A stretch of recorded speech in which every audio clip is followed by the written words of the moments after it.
Hello friends, Basir Ahmad village style food recipe চ্যানেলের তরফ থেকে আপনাদের সকলকে জানাই আন্তরিক শুভেচ্ছা ও অভিনন্দন। তো আজকে আমি আপনাদেরকে দেখাতে চলেছি কোকিল মাছ বা সাইটিং মাছের চচ্চড়ি। কোকিল মাছ বলে এই কারণেই, কারণ কোকিলের মতন দেখতে পাচ্ছেন মুখটা কত সুন্দর কোকিলের মতন। তো চলুন কি কি নিয়েছি দেখানো যাক। প্রথমে আমি নিয়ে নিয়েছি মশলা 2 চামচ পরিমাণ ধনে জিরে গুঁড়ো, 1 চামচ পরিমাণ হলুদ গুঁড়ো আর স্বাদ অনুসারে নুন। একটা গোটা টমেটোকে কেটে নিয়েছি লম্বা লম্বা করে, আর ধনে পাতাটাকে কুচিয়ে নিয়েছি ছোট ছোট করে। 2টো পেঁয়াজ কুচিয়ে নিয়েছি, আর আছে 5টা কাঁচা লঙ্কা মাঝখান দিয়ে চিড়ে নিয়েছি। একটু তেল পড়েছিল মাছ ভাজার, সেই তেলটা ইউজ করব। এই পাত্রের মধ্যে আমি চচ্চড়িটা আজকে তৈরি করব। তো চলুন শুরু করছি। প্রথমে পেঁয়াজগুলো আমি দিয়ে দিচ্ছি, কুচনো পেঁয়াজগুলো, এর সাথে কাঁচা লঙ্কাটাও দিয়ে দেবো। কাঁচা লঙ্কাটাও দিয়ে দিলাম। ভিডিওটি না স্কিপ করে পুরোটা দেখতে থাকুন। এবার আমি এর মধ্যে টমেটো কুচনো আর ধনে পাতাটা দিয়ে দেবো। তো টমেটো কুচনো আর ধনে পাতা আমি এর মধ্যে দিয়ে দিলাম। এবার এর মধ্যে আমি মশলাগুলো যে ভাগ করে রেখেছিলাম আপনাদেরকে দেখিয়ে দিচ্ছি। এই মশলাগুলো আমি দিয়ে দিচ্ছি। তো মশলাগুলো আমি দিয়ে দিলাম।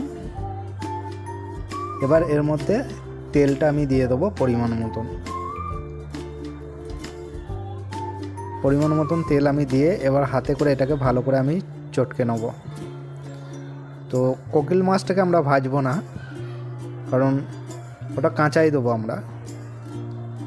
আর সমুদ্রের মাছ খুব টেস্টি হয়। শীতকালে সমুদ্রের মাছের চচ্চড়ি খুব সুন্দর এবং খুব টেস্টিফুল আর খুব হেলদিফুলও হয়।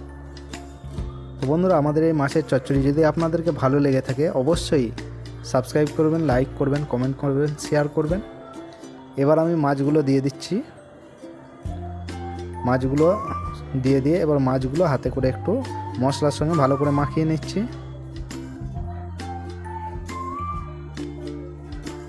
মাখানো হয়ে গেছে। এবার আমি এর মধ্যে পরিমাণ মতন পানি দিয়ে দেবো। আমি পরিমাণ মতন পানিটা এর মধ্যে দিয়ে দিলাম। এবার আমি এটাকে একটা ঢাকা দিয়ে গ্যাসের ওভেনের উপর চাপিয়ে দেবো।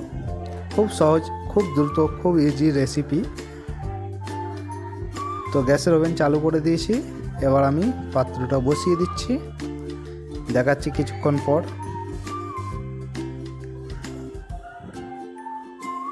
তো একবার খুলে আপনাদেরকে দেখাচ্ছি। খুব সুন্দর স্মেল আসছে। তো আবার ঢেকে রেখে দেবো, শোঁ আওয়াজ হবে তখন খুলবো। তো আমাদের চচ্চড়ি রেডি হয়ে গেছে। দেখতে পাচ্ছেন কত সুন্দর হয়েছে আমাদের রেসিপিটা।